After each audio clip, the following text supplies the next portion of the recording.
O sol ainda não havia atingido seu ponto mais alto, mas o calor já era pesado sobre a planície. A terra ressequida se abria em longas rachaduras, e o vento levantava a poeira fina que se infiltrava nas roupas e na pele. À beira do rio amarelo, o som da água batendo contra as pedras era o único alívio naquela manhã ardente. Esta é a história de Mariana, uma mulher que aprendeu a viver com a dignidade que o trabalho duro lhe deu. E de Mateu, um homem que, apesar de ter tudo, só encontrou o verdadeiro valor da vida à beira de um rio. Diga-me de qual país você está a ouvir esta história e se você acredita que o amor pode superar o orgulho e as diferenças de classe. Mariana estava ajoelhada junto à corrente, com as mangas arregaçadas e as mãos submersas em água fria. Batia as roupas contra uma rocha plana uma e outra vez, até que a espuma branca cobrisse seus dedos. Seu vestido, gasto pelo uso, grudava em seu corpo por causa da umidade, e alguns cachos rebeldes de seu cabelo castanho escapavam de sua trança, grudando em suas bochechas. Não trabalhava ali por prazer. A lavagem de roupa para as casas grandes da região era seu sustento. As moedas que recebia mal chegavam para comprar pão, um pouco de arroz e pagar o aluguel da pequena cabana que dividia com sua tia doente. No entanto, havia algo na margem do rio que lhe dava um estranho consolo. Talvez fosse a sensação de que, pelo menos naquele lugar, ninguém podia lhe dizer o que devia fazer nem como devia viver. A alguns metros, sua amiga Inês recolhia os lençóis limpos e os dobrava com cuidado. Entre as duas, enchiam cestos de vime que depois seriam entregues às cozinheiras e amas de chaves das fazendas próximas. Mariana já soube? Perguntou Inês, quebrando o murmúrio da água. Dizem que o patrão da fazenda Los Robles regressou da cidade. Mariana levantou a vista, algo distraída. O mesmo que dizem que gasta dinheiro como se fosse água. Inês sorriu com malícia. Esse mesmo. O chamam de cowboy playboy. Mateu de la Vega, filho único, dono de mais terra do que podemos imaginar. Cavalga como se o mundo lhe pertencesse e muda de namorada mais seguido do que de cavalo. Mariana voltou a submergir a roupa no rio, sem dar importância. Não me interessam os contos de vaqueiros ricos. O que eu preciso é que Dom Rogério me pague a tempo, porque na semana passada ele me deu a metade e disse que a outra metade viria em breve. Mas Inês insistiu, baixando a voz. Dizem que é arrogante, sim, mas também perigoso, e que quando quer algo, ele o consegue. Mariana deu de ombros. Sua vida era feita de trabalho duro e noites silenciosas. Não havia lugar para o brilho dos homens que viviam em outra realidade. Naquele mesmo dia, a poucos quilômetros do rio, o eco de cascos retumbava sobre o chão ressequido. Mateu de la Vega regressava de uma viagem de várias semanas. Suas botas empoeiradas e seu chapéu inclinado lhe davam um ar despreocupado. Mas seus olhos claros examinavam o horizonte com uma intensidade que contrastava com sua fama de homem superficial. Na fazenda Los Robles, os peões corriam para preparar o curral para o receber. Alguns o admiravam, outros o temiam. Cresceu entre cavalos de pura sangue e armas reluzentes, acostumado a dar ordens que eram cumpridas sem demora. Sua reputação de conquistador e jogador o precedia. Mal desmontou, pediu um uísque, sentou-se no alpendre com as botas sobre a varanda, observando o campo como se estivesse a tomar posse dele novamente. O capataz, um homem robusto e curtido pelo sol, se aproximou. Patrão, as contas da lavandaria estão atrasadas. As moças do rio se queixaram. Mateu virou a cabeça sem muito interesse. Que esperem. Não vou correr por umas quantas moedas. Mas, patrão, Mariana é a que mais insiste. Diz que precisa desse dinheiro para medicamentos. O nome passou como um sopro no vento. Mateu não respondeu de imediato, mas algo em seu olhar se tensou por um instante. A primeira vez que Mariana e Mateu se cruzaram, não houve apresentação nem formalidades. Aconteceu 3 dias depois, quando Mariana, cansada de esperar o pagamento, se apresentou na fazenda. Ela caminhou do rio debaixo de um sol abrasador, levando consigo o cesto vazio que normalmente devolvia cheio de roupa limpa. No alpendre, viu o homem do qual tanto havia escutado falar. Suas botas, sua camisa bem cortada, o chapéu que projetava sombra sobre uns olhos de um azul penetrante. Ele a olhou de cima a baixo, a avaliando sem disfarçar. E tu quem és? Perguntou sem se levantar. A que lava sua roupa? Respondeu ela, firme. E aqui leva semanas à espera do pagamento que me deve. Um silêncio tenso caiu sobre o alpendre. Alguns peões que escutavam de longe trocaram olhares surpresos. Ninguém costumava falar assim com Mateu de la Vega. Mateu se inclinou para a frente com um meio sorriso. Tens valor, mas não gosto que venham a me exigir coisas em minha própria casa. E a mim não me agrada trabalhar de graça, disse Mariana sem desviar o olhar. Ele a sustentou com os olhos, como se estivesse acostumado a vencer cada confronto com pura presença. Mas naquela mulher, simples e impregnada do cheiro do rio, encontrou algo diferente. Não havia medo, mas dignidade. Finalmente, ele se levantou, tirou umas moedas do bolso e as deixou cair no cesto dela. O som metálico foi seco. Aí tens o pagamento. E não voltes a cruzar este alpendre sem que te convidem. Mariana pegou o cesto e se virou. Mas antes de se ir, disse: Não preciso de convite para reclamar o que é meu. Mateu a observou se afastar com a coluna erguida e a trança balançando sobre seu ombro. Ele não o sabia ainda, mas essa mulher havia deixado uma marca nele. E embora tentasse a tirar de sua mente, o rio e o olhar de Mariana começaram a se infiltrar em seus pensamentos, como a água que se escoa entre as mãos. O amanhecer no vale chegava sempre envolto em uma mistura de aromas, pasto úmido, terra fresca e o fumo tênue das chaminés acesas nas cozinhas das casas. Para a maioria, esse ar novo era sinal de esperança. Para Mariana, era um lembrete de que outro dia de trabalho a esperava. A conversa com Mateu de la Vega não havia desaparecido de sua mente.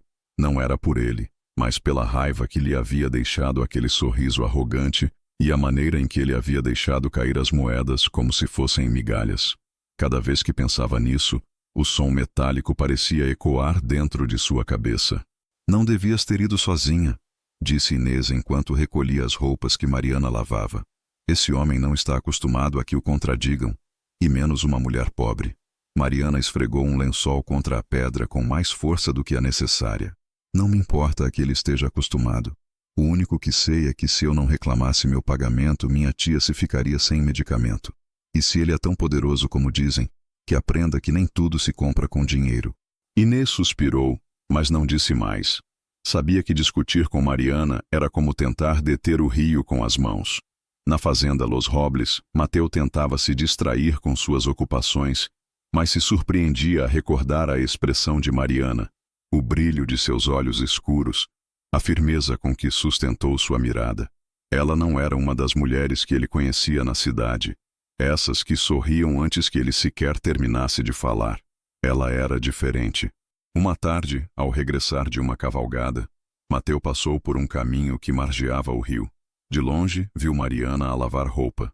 Ele se ficou a observá-la sem se aproximar. A maneira em que o sol se filtrava entre os galhos e caía sobre seu cabelo úmido o resultou estranhamente cativadora. Não planejava lhe falar, mas um ruído o delatou. O casco de seu cavalo pisou um galho seco. Mariana levantou a cabeça e o viu. Veio sujar mais roupa? Perguntou ela com uma ironia que fez Mateu sorrir. Vim buscar um pouco de água para meu cavalo, mas se queres, posso pagar-lhe adiantado, respondeu desmontando. Ela o olhou com cautela, mas não disse nada. Mateu se aproximou do rio. Não costumo pedir desculpas, disse ele, rompendo a calma. Mas talvez eu tenha sido rude no outro dia. Mariana ergueu uma sobrancelha. Não necessita se desculpar. Já sei como são os homens como o senhor. E como sou eu? Perguntou Mateu curioso. Acostumado a que todos lhe obedeçam. A que ninguém lhe diga que não. A olhar por cima do ombro para os que trabalham para o senhor. Mateu se ajeitou o chapéu, estudando seu rosto. Pode que tenhas razão, admitiu. Mas nem todos se atrevem a me o dizer na cara. Ela voltou a seu trabalho, ignorando a provocação. Ele permaneceu uns minutos mais, observando como a água se escoava entre seus dedos, e depois se foi sem dizer nada mais. Aquela noite, em sua habitação, Mateu se serviu um uísque e ficou a olhar a escuridão da janela. O incomodava a sensação de que Mariana não o temia. Não era a primeira mulher a lhe fazer frente, mas sim a primeira cuja indiferença parecia genuína. E isso, para um homem que havia vivido rodeado de elogios, era um desafio novo. No outro extremo do vale, Mariana cuidava de sua tia, que tossia debilmente na cama. Tudo estará bem, tia, sussurrou. Conseguirei mais trabalho, ainda que tenha que lavar roupa de todo o povoado. A mulher mais velha lhe acariciou a mão.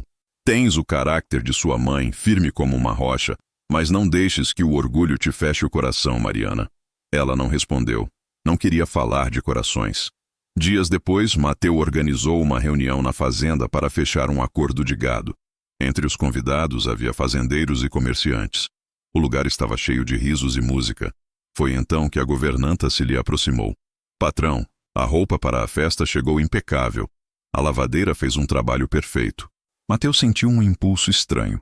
Sem o pensar, pediu que enviassem uma mensagem a Mariana, que passasse no dia seguinte pela fazenda, que tinha um encargo especial para ela. Quando Mariana recebeu o recado, franziu a testa. Não queria voltar àquele lugar, mas o pagamento extra poderia ajudar a comprar medicamentos e algo de comida. No dia seguinte, chegou com o cesto vazio. Mateu a recebeu no estábulo, longe dos olhares dos demais. Necessito que laves umas mantas e umas camisas que quero usar este fim de semana, disse ele. Mas quero que o faças aqui na fazenda. Sempre lavo no rio, replicou Mariana. Eu sei, mas quero que uses o poço de água que temos aqui e que trabalhes sob minha supervisão. Ela o olhou com desconfiança. E por que quereria me supervisionar? Teme que eu leve as suas camisas? Mateu sorriu. Talvez só queira ver como trabalhas. Mariana sentiu que aquilo era um jogo de poder. Poderia se negar, mas necessitava do dinheiro. Aceitou, mas deixou claro. Farei o trabalho, mas não espere conversas desnecessárias. Veremos, disse ele, divertido. Enquanto Mariana lavava no pátio da fazenda, Mateu fingia ocupar-se de seus cavalos, mas na realidade a observava. Cada movimento dela era meticuloso, e, embora sua roupa fosse simples, ela se mantinha erguida como se não permitisse que a dureza de sua vida a encurve. Quando terminou, ele lhe entregou mais dinheiro do que o acordado. Não preciso de esmolas, disse Mariana, devolvendo-lhe parte das moedas. Mateu a olhou, surpreso. Não é esmola. É pagamento por um trabalho bem feito. Ela o ficou a olhar uns segundos, depois guardou o dinheiro e se foi. E sem o saber, deixou Mateu com uma certeza que não havia tido antes. A queria perto, ainda que não soubesse para quê. O inverno havia começado a se fazer sentir no vale. O ar era mais frio pelas manhãs, e a neblina cobria as pastagens como um manto espesso. No rio, as pedras estavam escorregadias, e a água gelada obrigava Mariana a trabalhar com as mãos entorpecidas. No entanto, não se queixava. Estava acostumada a que a vida não fosse fácil. Na fazenda Los Robles, Mateu estava sentado à mesa do escritório a rever uns documentos quando seu irmão menor, Emílio, entrou sem bater. Desde quando te interessa supervisionar as lavadeiras? Perguntou com um tom de zombaria. Mateu levantou a vista, arqueando uma sobrancelha. E a ti que te importa? Me importa porque a gente fala e já sabes que em um povoado como este as línguas são mais rápidas do que os cavalos. Dizem que convidas uma moça do rio para trabalhar aqui e que a olhas mais do que a conta. Mateu se reclinou na cadeira, deixando escapar uma risada breve. A gente sempre fala e tu devias te ocupar de teus assuntos. Emílio o observou uns segundos mais, como querendo decifrar algo, e depois saiu sem acrescentar palavra. Mateu voltou para os papéis, mas o comentário de seu irmão lhe ficou a ressoar. Realmente estava a lhe mostrar demasiado interesse, talvez. Mas não se tratava de capricho. Ou, ao menos, era o que ele queria crer. Nesses dias, a saúde da tia de Mariana piorou. A tosse se tornou mais profunda e as noites mais longas. Mariana decidiu aceitar qualquer trabalho que lhe oferecessem, ainda que isso significasse voltar à fazenda.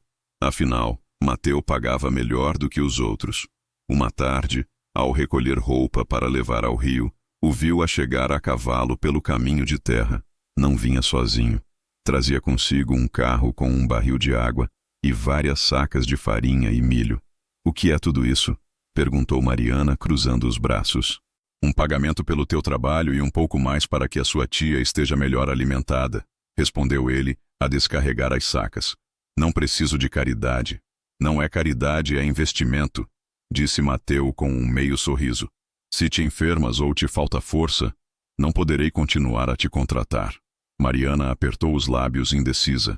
Queria o rejeitar, mas o aroma do milho fresco e a imagem de sua tia a comer um pão quente foram mais fortes. Obrigada, suponho. murmurou e se afastou para o deixar passar. Mateu entrou, cumprimentou a tia de Mariana com respeito e, antes de se ir, deixou um pequeno frasco de xarope para a tosse. Não quero que se sinta obrigada, disse, olhando-a nos olhos. Mas se alguma vez necessitar de algo, só envie uma mensagem. Mariana não respondeu. Não queria lhe dever nada, ainda que no fundo soubesse que já lhe devia mais do que admitiria. Os dias seguintes, a rotina mudou. Mateu buscava pretextos para passar pelo rio quando sabia que Mariana estaria ali. Às vezes, só se detinha uns minutos. Outras, se ficava mais tempo, perguntando sobre sua vida ou contando-lhe anedotas da fazenda. A princípio, ela respondia com frases curtas, mas pouco a pouco a desconfiança começou a ceder, ainda que não o suficiente para baixar a guarda. Sempre viveste aqui? Lhe perguntou uma tarde. Sempre. Minha mãe lavava neste mesmo rio e meu pai trabalhava com gado até que um cavalo o derrubou e ele não voltou a caminhar igual. E nunca pensaste em te ir? Mariana o olhou como se a pergunta fosse absurda. Ir-me? Para onde? Aqui ao menos conheço cada pedra e cada caminho. Lá fora, só seria outra pobre a tentar sobreviver. Mateu guardou silêncio. Ele sempre havia tido opções. Mariana não. Mas assim como sua proximidade crescia, também o fazia o murmúrio do povo. As esposas de outros fazendeiros começaram a comentar em voz baixa. Alguns peões trocavam olhares cúmplices quando a viam a chegar à fazenda, e não demorou muito até que essas falas chegassem aos ouvidos de Mariana. Tem cuidado, filha, lhe advertiu sua tia. Um homem como ele não se compromete com uma mulher como tu, e não quero te ver com o coração partido. Não estou interessada, respondeu Mariana, talvez com mais firmeza do que a necessária. Mas aquela noite, enquanto tentava dormir, se descobriu a recordar a forma em que Mateu a havia olhado naquela tarde, quando creu que ela não o notava. Um sábado, Mateu organizou uma competição de rodeio na fazenda. Chegou gente de todo o vale. Havia música, apostas e o aroma de carne assada encheu o ar. Entre a multidão, Mateu viu Mariana, que havia sido contratada para ajudar na cozinha. Levava um vestido simples, mas limpo, e o cabelo recolhido em uma trança. Durante horas mal cruzaram olhares, mas quando a festa estava em seu ponto mais alto, Mateu se aproximou. Gostarias de ver a competição das arquibancadas principais? Perguntou. Estou a trabalhar. Eu posso te dar um descanso? Mariana o olhou duvidando e depois assentiu. Das arquibancadas, viu Mateu a montar um cavalo selvagem com uma destreza que arrancou aplausos e assovios. Quando terminou, a procurou entre o público e ali estava ela, de pé, a olhá-lo com uma mistura de assombro e algo mais. Aquela noite, enquanto a música continuava a soar, Mateu a levou para um canto tranquilo da fazenda. Não sei o que tens, Mariana, mas cada vez que te vejo sinto que... Se interrompeu como se as palavras lhe pesassem. O quê? Quero te conhecer mais. Ela cruzou os braços. Conhecer-me não é um jogo, Mateu. Ele deu um passo mais perto. Não estou a jogar. O silêncio entre eles se tornou intenso, e pela primeira vez, Mariana sentiu que sua defesa podia começar a cambalear. O amanhecer trouxe um céu limpo e um vento suave que agitava as folhas dos álamos junto ao rio. Mariana estava a lavar roupa quando escutou o galope de um cavalo. Não precisou se virar para saber quem era. Mateu desmontou com um salto ágil. Hoje faz bom tempo, comentou, como se fosse uma desculpa para estar ali. Também é bom tempo para trabalhar, respondeu Mariana. Mateu se inclinou, tomou um balde e começou a o encher de água. O que fazes? Perguntou ela. Ajudar-te. Não preciso de ajuda. Não é ajuda, disse ele sorrindo. É companhia. Mariana suspirou, mas não o expulsou. Durante um tempo, trabalharam em silêncio. O rio sussurrava e as aves cantavam. Quando era menino, contou ele, vinha aqui para escapar. Meu pai esperava que eu fosse perfeito, reto, forte, sem erros. Mas aqui, eu podia ser só um moço. E agora o que és? Perguntou Mariana. Mateu a olhou com um atisbo de vulnerabilidade. Um homem que começa a se dar conta do que realmente importa. Mas o povo não calava. Os rumores cresciam como erva daninha. Alguns diziam que Mateu estava a jogar. Outros que buscava provocação contra as famílias ricas que o pressionavam para se casar com uma herdeira. Um sábado, Mariana se cruzou com Lucia, a filha de um vizinho rico. Assim que tu és a nova favorita do senhor Mateu. Desfruta-o enquanto dure. Não és a primeira, e não serás a última. Mariana apertou os dentes, mas seguiu caminhando sem responder. No entanto, essas palavras a afetaram. Por mais que quisesse, não podia ignorar que seu mundo e o de Mateu eram demasiado distintos. Aquela noite, durante o jantar, Mateu notou que Mariana estava mais calada do que o habitual. "Ocorre algo?" perguntou ele na despensa. "Não quero ser um jogo para ti", respondeu ela. Mateu se tensou. "Nunca tem sido um jogo. Talvez não o creias. Mas a gente fala, Mateu, e eu não tenho como me defender. Deixa-os falar. O que dizem não me importa. A ti não, mas a mim sim." Houve um silêncio pesado. Mateu se aproximou. "Não quero que me prometas nada. Só ser honesto." Mateu assentiu, embora por dentro ardesse com a necessidade de demonstrar-lhe que o que sentia era real. Poucos dias depois, ocorreu algo que mudaria tudo. Um incêndio estourou num dos estábulos. O fumo despertou a fazenda inteira. Mateu saiu a correr, seguido por Mariana. "Saca-os do fundo!" gritou ele. O calor era insuportável, mas ela seguiu as ordens. Um pedaço de viga em chamas caiu perto e por um momento ela creu que não sairia. Mas uma mão forte a segurou. Era Mateu. "Vamos!" disse-a arrastando. Quando por fim estiveram a salvo, Mariana sentiu as pernas a tremer. Mateu a olhou, o rosto coberto de cinza. "Não posso te perder", disse com uma intensidade que a deixou sem fôlego. E antes que pudesse responder, a abraçou com força. A noite do incêndio deixou uma marca em todos, mas em especial em Mariana. O eco das palavras de Mateu ressoava em sua alma, um eco impossível de ignorar. Durante os dias seguintes, a fazenda parecia mais silenciosa do que o habitual. Mateu, embora se mantivesse presente, parecia dividido entre atender às perdas e vigiá-la de esguelha. Mariana notava sua mirada intensa e, ainda que parte dela quisesse escapar, outra parte simplesmente não podia. Uma tarde, enquanto ordenava a roupa limpa, escutou uns golpes suaves na porta. "Posso passar?" Era a voz de Mateu. "Queria te agradecer pelo que fizeste no estábulo. Não todos se teriam arriscado assim. Não ia deixar que os animais morressem. Poderias ter te magoado. E isso eu não teria suportado." Ela o olhou com seriedade. "Mateu, não podes dizer essas coisas se não estás disposto a viver de acordo com elas." "Não estou a jogar, Mariana. Nunca o fiz contigo." A porta se abriu de repente. Era Dona Rosa, a chamar Mateu para que atendesse a um fornecedor. O momento se desfez. Essa noite Mariana saiu para o pátio traseiro e se sentou em um banco a olhar as estrelas. Pensava no que ele havia dito, na intensidade de seus olhos. Sentia medo, mas não do dano que ele pudesse lhe causar, mas do que seu próprio coração poderia chegar a fazer se ela se entregasse por completo. Escutou passos atrás dela. "Não podia dormir", disse Mateu, sentando-se a seu lado. "E pensei que talvez tu também não." Mariana sorriu. "Me pegaste. Quando te vi a entrar no estábulo, senti um medo que não havia sentido nunca. Não quero que penses que és uma distração para mim. És o contrário. És a única razão pela qual quero que tudo isto siga de pé." Mariana sentiu um nó na garganta. "Mateu, se realmente queres que eu te creia, terás que o demonstrar." Ele assentiu. Na manhã seguinte, Mateu começou a se levantar antes do amanhecer para ajudar nas reparações do estábulo, não da distância de um patrão, mas carregando madeira, sujando as mãos. Mariana o observava, surpresa pela dedicação. Ao meio-dia, enquanto ela lavava no rio, ele apareceu com um cavalo selado. "Sobe", disse. "Aonde?" "Confia em mim." Ela aceitou. Cavalgaram por caminhos que ela não conhecia até chegarem a um claro com uma vista impressionante. "Quando era menino, vinha aqui para pensar. É meu lugar mais privado e nunca o compartilhei com ninguém até agora. Quero que saibas que não me importa o que digam. O único que me importa é o que sentes tu." E nesse instante, ela entendeu que, ainda que seu mundo e o dele fossem distintos, algo no coração de ambos se reconhecia. Mas justo quando o ar entre eles começava a se encher de possibilidades, uma sombra se ergueu. De regresso à fazenda, encontraram um homem a esperar na entrada. Era Julián Herrera, assessor legal da família de Mateu. "Teu pai quer te ver", disse sem rodeios. "Chegou o momento de que assumas as tuas responsabilidades."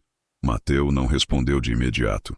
"Minhas responsabilidades estão aqui com a minha fazenda. As tuas responsabilidades estão com a empresa familiar. Tarde ou cedo terás que voltar. Não penso deixar isto, e menos agora." O enviado o olhou com frieza antes de se ir. Essa noite, Mariana se armou de valor para perguntar a Mateu: o que foi tudo isso? Não é um segredo agradável. Minha família não aprova a vida que levo aqui. Se eles decidirem pressionar mais, poderias ficar no meio. Ela baixou o olhar, sentindo que havia uma verdade maior por trás dessas palavras. Meu pai enviou um ultimato. Se não volto em um mês, fechará as contas que sustentam parte da fazenda. E o que vais a fazer? Não o sei. Não quero perder isto. Nem a ti. A última frase a deixou sem fôlego. Não importa o que aconteça. Não penso renunciar ao que começamos. As palavras dele eram uma promessa, mas também uma aposta perigosa. A despedida foi breve. Ao amanhecer, Mateu partiu para a cidade. Regresso em breve. Não deixes de crer em mim. Na ausência dele, a fazenda se sentiu vazia. Uma noite, Mariana encontrou um recado. Regresso em breve. Não deixes de crer em mim. O dia de seu regresso, o céu estava coberto. Mariana o esperava. Quando o viu, sentiu que todo o seu corpo se tensava. Ele desmontou e se aproximou. Não ganhei todas as batalhas, mas as mais importantes sim. O que significa isso? Significa que a fazenda está segura, e que eu também. O dia depois do regresso de Mateu, a fazenda se encheu de uma energia estranha. Ele caminhava com passo firme, seus olhos buscando Mariana, com uma urgência que não tratava de ocultar. Ela estava no jardim a recolher flores quando sentiu sua sombra a cobri-la. Temos que falar, disse ele sem rodeios. Passou algo na cidade? Meu pai não aceitou minha decisão de ficar, mas finalmente me deixou livre com uma condição, que nunca mais volte a lhe pedir nada. Estás seguro de que vale a pena? Não tenho dúvidas. Prefiro viver com pouco, mas viver livre, do que ser rico à custa de uma vida que não quero. Nas semanas seguintes, Mateu se entregou por completo ao trabalho. Organizava a colheita, reparava cercas, cuidava do gado. Mariana o via a suar debaixo do sol e entendia que não era só um homem que havia herdado uma fazenda, mas alguém disposto a lutar por ela. Mas o que mais a surpreendia era como, em meio a tudo, ele sempre encontrava um momento para se aproximar dela. Um café ao amanhecer, um passeio ao entardecer, uma conversa junto ao rio. Uma tarde, enquanto lavava roupa, ele chegou com um pañuelo bordado com flores. É para ti, disse, a entregando. É formoso. Eu o mandei fazer. Queria que tivesses algo que fosse só teu. Ela o olhou e viu em seus olhos algo mais profundo do que qualquer presente. Com a chegada da temporada de chuvas, o rio cresceu e o trabalho se tornou mais difícil. Um dia, Mariana escorregou perto do cais e esteve a ponto de cair. Mateu, que estava a descarregar sacos de milho, correu e a agarrou. Estás bem? Sim, obrigada. Ele não a soltou de imediato. Não posso te perder, disse, e a beijou. Um beijo intenso, mas cheio de cuidado. Quando se separaram, Mariana estava sem fôlego. Só queria que soubesses que isto é real para mim. Os dias passaram, e esse beijo se converteu em um ponto de não retorno. Já não podiam fingir que eram só patrão e empregada. Havia algo mais. E ainda que Mariana tentasse manter os pés na terra, seu coração já havia tomado partido. Mas não tudo era perfeito. Uma carta chegou para ela, de sua mãe, a pedindo que voltasse para casa porque necessitava dela. Mariana se debateu por noites inteiras sem saber o que fazer. Finalmente, decidiu falar com Mateu. Tenho que me ir, lhe disse com a voz baixa. Ir-te? Por quê? Minha mãe está sozinha. Me necessita. Não posso me ficar aqui sabendo disso. Mateu a escutou em silêncio. Se te vais, voltarás. Mariana não respondeu de imediato. Não o sei. A despedida foi dolorosa. Mateu a levou até a saída da fazenda em seu cavalo. Não importa quanto tempo passe, disse ele. A minha porta sempre estará aberta para ti. Ela assentiu, incapaz de falar, e se afastou, levando consigo o pañuelo bordado e um coração cheio de emoções contraditórias. Meses depois, em uma manhã clara, o som de cascos ressoou no caminho da fazenda. Mateu, que estava no curral, levantou a vista e a viu. Mariana vinha montada em um cavalo emprestado com o cabelo solto e um sorriso que ele não havia esquecido. Se aproximou, e antes que ela pudesse dizer uma palavra, ele a tomou pela cintura e a levantou para a abraçar. Voltaste, sussurrou. Sempre o soube. Sempre soube que o faria, respondeu ela. E naquele momento, debaixo do céu aberto e com o cheiro à terra molhada, Mateu entendeu que todas as decisões, todos os sacrifícios haviam valido a pena, porque às vezes o coração sabe exatamente aonde pertence.